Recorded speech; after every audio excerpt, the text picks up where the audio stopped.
So sige, kung sino may questions para you guys can go home na rin. I know you've been here all day. Sir, bakit, bakit nag-desisyon tayo na next impeachment hearing na lang i-discuss yung kay Las Cañas na testimony?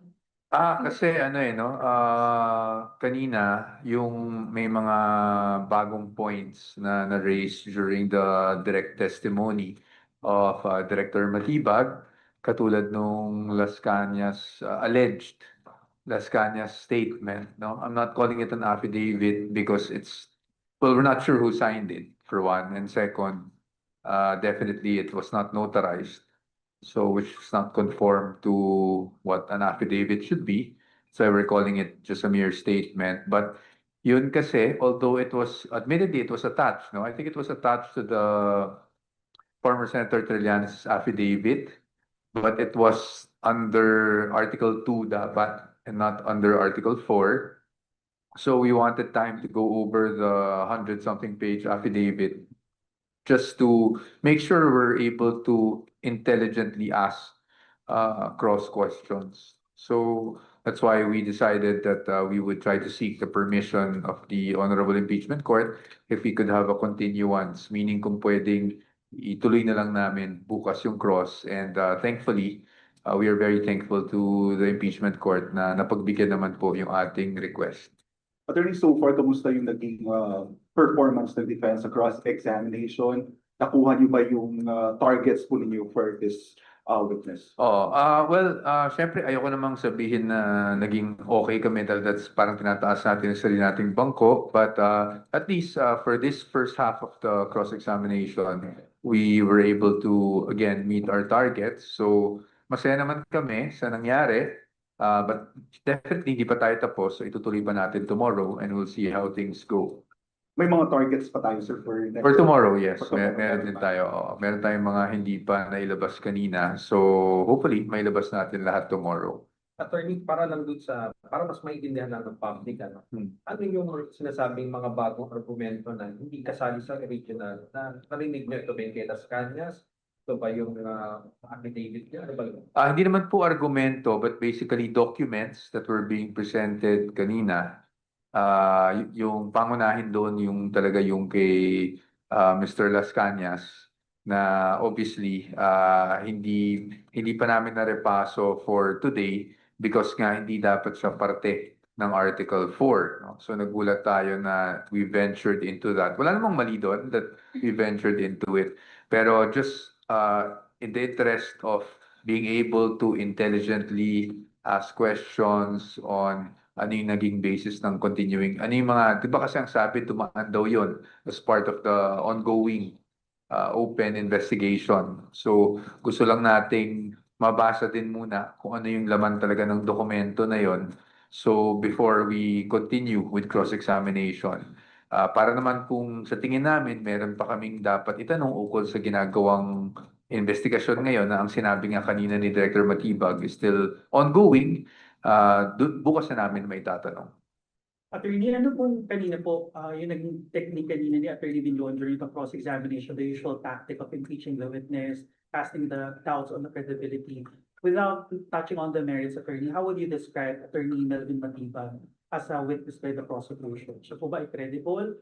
Well, Siya po ba ay irrelevant? Well, that's really, Jai, I'm sorry, that's really for the court to appreciate. Pero syempre, ang point namin talaga is to test the credibility, test kung may bias man o wala. That's why meron kami mga presenta na mga bagay-bagay kanina.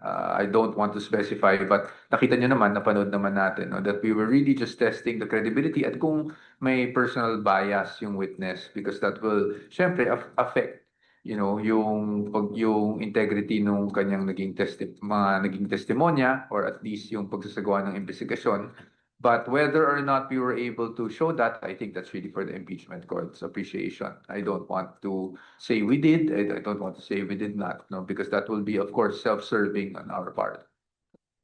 Attorney, 1 year and 8 months na yung sinasabing assassin. Until now, wala silang nailabas na pangalan. Ayaw pa nila sabihin kung sino. You think meron ba talaga yan?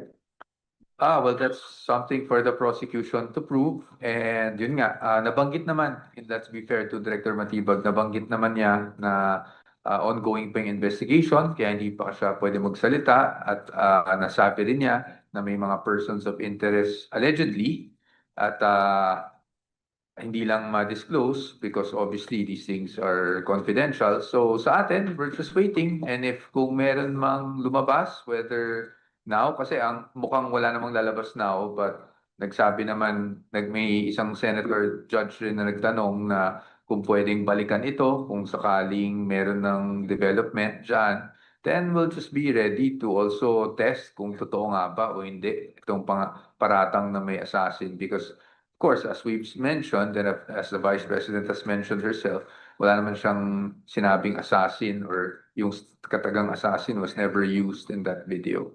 Attorney, kanina pagbigyan po yung prosecution na ma-explain yung sa relevance ng public trust ratings with the argument doon sa betrayal of public trust. On the part of the defense po, can you explain kahit broad strokes lang po why yun po yung point of argument ng defense na may kinalaman ng surveys sa betrayal of public trust?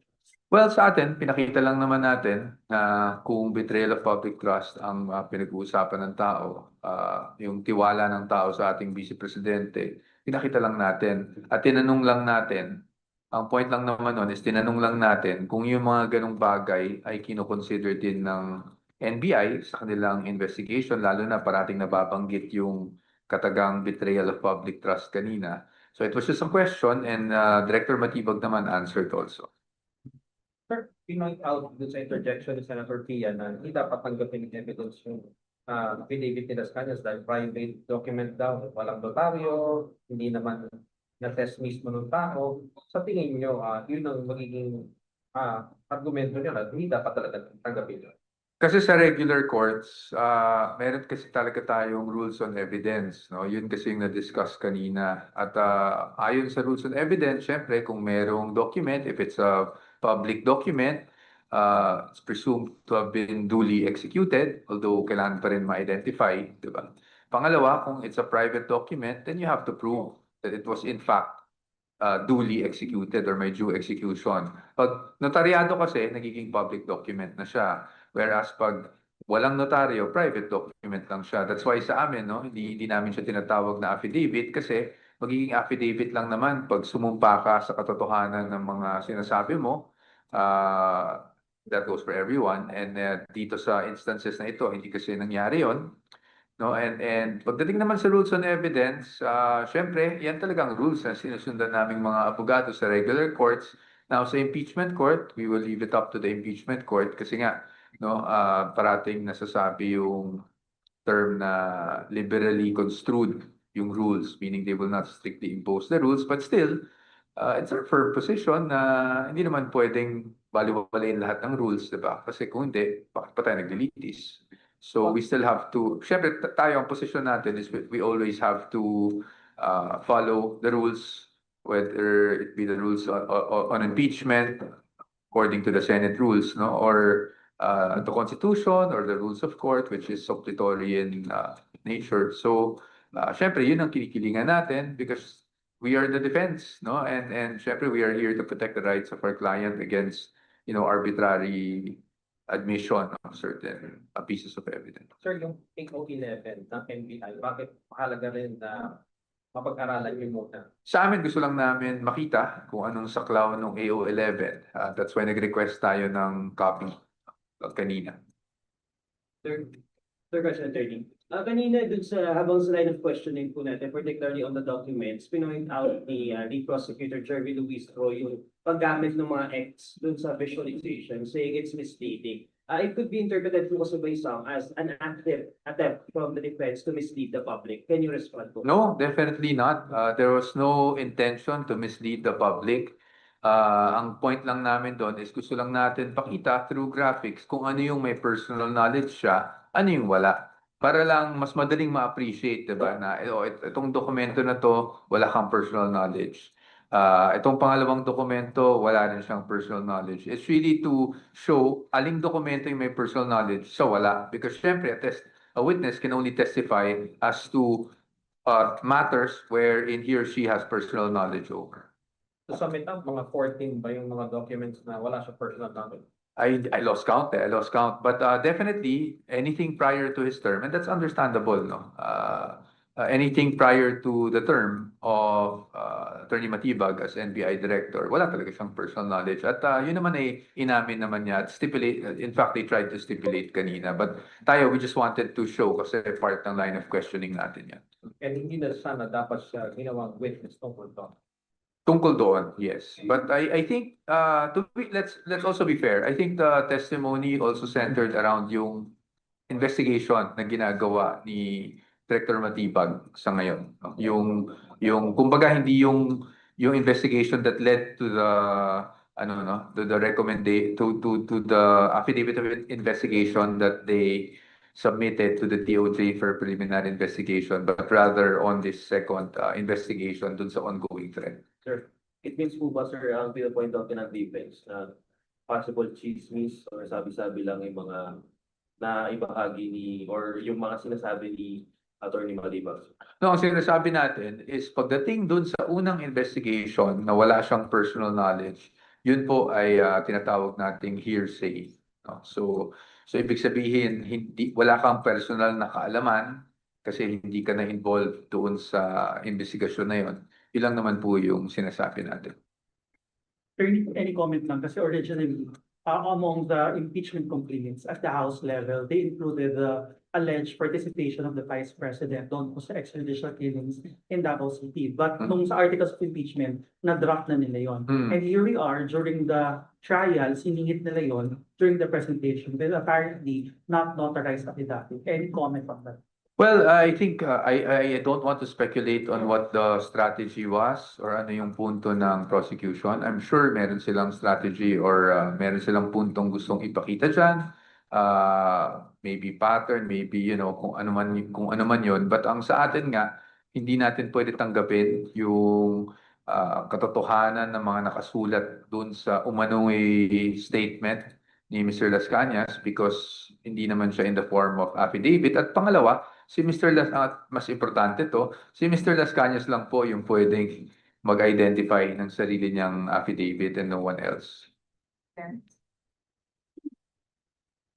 And that's why we were also objecting dun sa pagbabasa. No? Just to clarify, para lang maintindihan ng mga kababayan natin, we were also objecting dun sa pagbabasa ng mga paragraphs, di ba? Kasi ayaw din, katulad ng natanong kanina about misleading, baka ma-mislead yung public, ayaw din nating ma-mislead yung public. Kasi once it's said, whether it's admitted or not admitted as evidence, narinig na ng taong bayan eh. Hindi natin alam how they would appreciate it. So yun lang yung iniiwasan naman natin na bigla na lang may mga ganong statements no, na nasasabi in open court. But I think the presiding officer kept on reminding everyone naman, the senator judges, and has put it on record na hindi naman yung katotohanan ng mga katagang nakasulat doon or mga salitang isinulat doon ang dapat pansinin dahil hindi nga siya na-identify nung mismong nag-execute kung meron mang nag-execute ng ganung statement. Okay, attorney, next week isang trial lang tayo, no? Tapos sa susunod na panahon, 10 a.m. to 3 p.m., paano mag-a-adjust ngayon ang defense sa new development na yun? Tayo, susunod lang po talaga tayo sa utos ng impeachment court. No? Ako, just on a lighter note, taga-Cubao ako, so medyo matraffic yan pagpupunta ako dito ng 10 a.m. But tayo naman, susunod lang tayo kasi syempre naiintindihan naman natin na ang Senado po may ibang trabaho pa po yan maliban sa impeachment.